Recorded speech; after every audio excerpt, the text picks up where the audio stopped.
Dan perkenalkan, saya Farah Imanullah dari jurusan Bimbingan Konseling Islam UIN Sunan Gunung Bandung semester 5. Nah, di sini insya Allah saya mau sharing sedikit gitu ya, bukan apa, cuma sharing sedikit tentang pentingnya sarapan bagi pemenuhan gizi anak. Kalau misalnya tadi itu gizi untuk ibu hamil, nah kalau misalnya sekarang kita bahas tentang gizi anak. Nah, ibu-ibu pasti di sini udah nggak asing dong ya tentang sarapan itu apa sih gitu ya. Coba sarapan itu apa? Betul ya, sarapan itu sering disebut dengan makan pagi. Dan biasanya itu ya waktunya jam 6 pagi sampai jam 10 pagi. Nah, itu yang dinamakan dengan sarapan pagi. Nah, lanjut kita ke seberapa penting sih sarapan gitu bagi pemenuhan gizi anak. Perlu ibu-ibu ketahui ya bahwasanya kualitas dari anak itu bisa dilihat dari status gizi pada anak tersebut. Penelitian itu membuktikan gitu ya, mengatakan bahwasanya kasus kematian yang terjadi pada anak dan disebabkan oleh gizi buruk itu hampir mencapai angka 80%. Gede banget ya sih 80%. Ya, balik gitu ya, gara-gara gizi buruk gitu. Dan gizi buruk ini disebabkan juga oleh tidak seimbangnya gizi yang ada pada tubuh anak.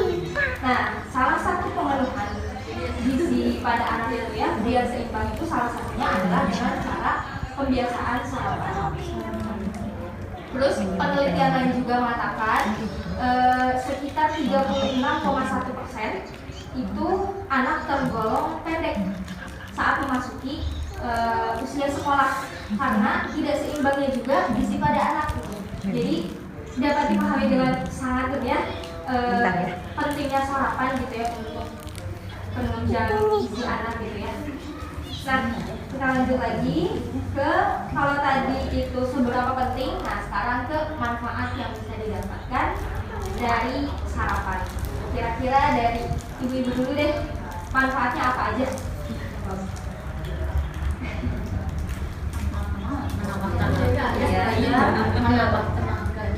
Menambah tenaga. Ada lagi Bu, mau menambahkan? Fokus belajar, betul. Ada lagi Bu? Semangat. Iya, betul sekali, semangat ya.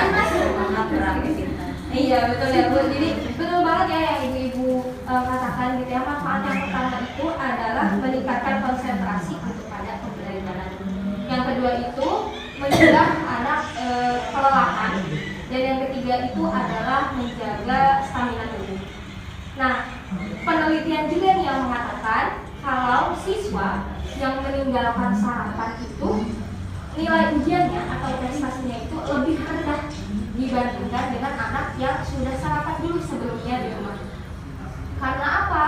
Karena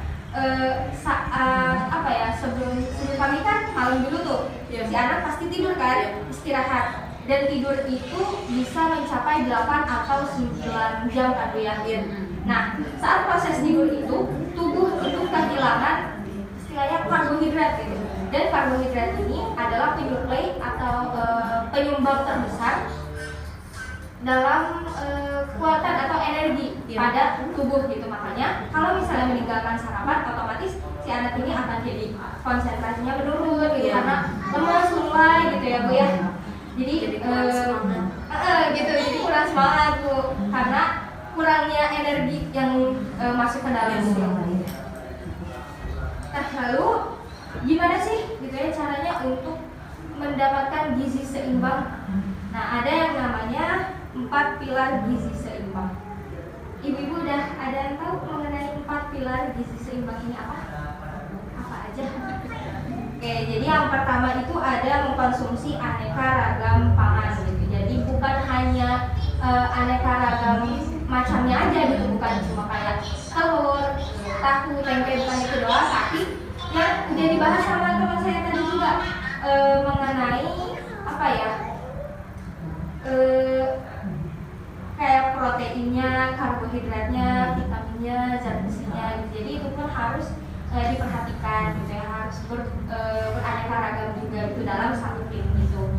Terus pilar yang kedua itu adalah memperhatikan aktivitas fisik. Jadi minimal 1 kali gitu dalam seminggu anak itu ayo olahraga gitu. Terus aktivitasnya dipantau juga Bu, nggak boleh terlalu kelelahan gitu, atau ya anak-anak sekarang kan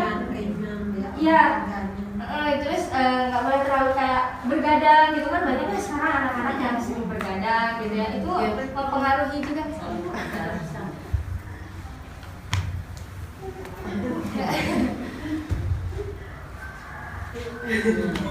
jadi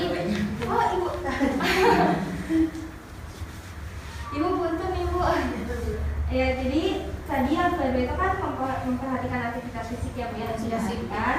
Yang ketiga itu perilaku hidup bersih gitu. Nah ini ya pola hidupnya juga diperhatikan, dia mandi 2 kali sehari, atau ya bajunya gitu ya diganti setiap hari gitu kan, keringat ya kotor.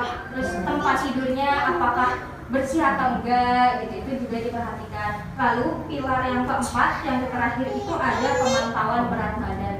Jadi berat badan anak juga sangat perlu untuk dipantau. Jangan sampai anak itu istilahnya terlalu gemuk atau obesitas, dan juga jangan terlalu kurus kering. Iya. Nah, bagaimana gitu caranya untuk menghitung ini tuh anak tuh udah ideal atau belum? Jadi cara menghitungnya itu tinggi anak dikurangi 100, terus dikali 15% kalau untuk perempuan, dikali kalau untuk laki-laki dikali 10%. Gitu ya Bu, cara menghitung apakah berat badan anak itu sudah ideal atau belum. Nah itu tentang 4 pilar gizi seimbang. Gitu Bu. Nah, cegah stunting itu penting. Balik lagi ke stunting gitu, karena Indonesia ini sedang istilahnya mencadangkan gitu ya, besar-besaran penekanan angka stunting gitu di Indonesia. Nah kita gitu ya, khususnya ya ibu-ibu gitu yang punya anak gitu ya, salah satunya bisa tuh menekan angka stunting itu dengan cara pembiasaan sarapan pagi untuk anak. Kalau misalnya sebelum sekolah tuh, ayo makan dulu, sarapan dulu gitu. Kalau misalnya rumah kesiangan misalnya, ya berarti dari kita dikasih bekal lah gitu, dikasih timbel gitu ya, pakai tupperware gitu lah ya. Jadi anak-anak itu saat sudah di sekolah itu bisa langsung dimakan gitu sarapannya, enggak lari ke kantin terus jajannya kan ya biasanya kalau saya lapar kan gorengan gitu ya, kan gorengan tuh yang pedas-pedas gitu. Jadi belum terjamin apakah gizi yang dimakan itu sudah terpenuhi atau belum gitu, karena sarapan ini gitu ya menyumbang sekitar 30% gizi harian yang dibutuhkan oleh anak. Jadi bayangin Bu, kalau misalnya sarapan ini tertinggal gitu ya, berarti si anak ini kehilangan 30% gizi yang seharusnya ada gitu di dalam tubuh dalam setiap harinya. Gitu ya. Nah, ini ya yang bisa saya sampaikan. Mohon maaf ya Bu, cuma singkat karena ilmu saya juga masih sedikit banget gitu ya hal ini gitu.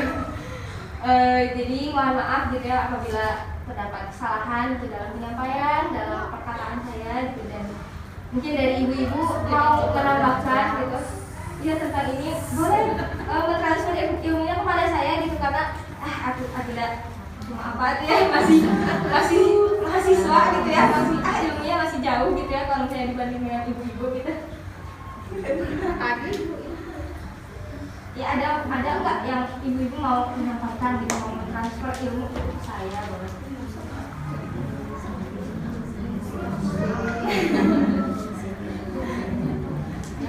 Oke, kalau misalnya ada mungkin dicukupkan aja ya. Akhir kalam. Ibu mohon maaf ini pembahasannya sedikit kali ya. Ya akhir kalam. Assalamualaikum warahmatullahi wabarakatuh.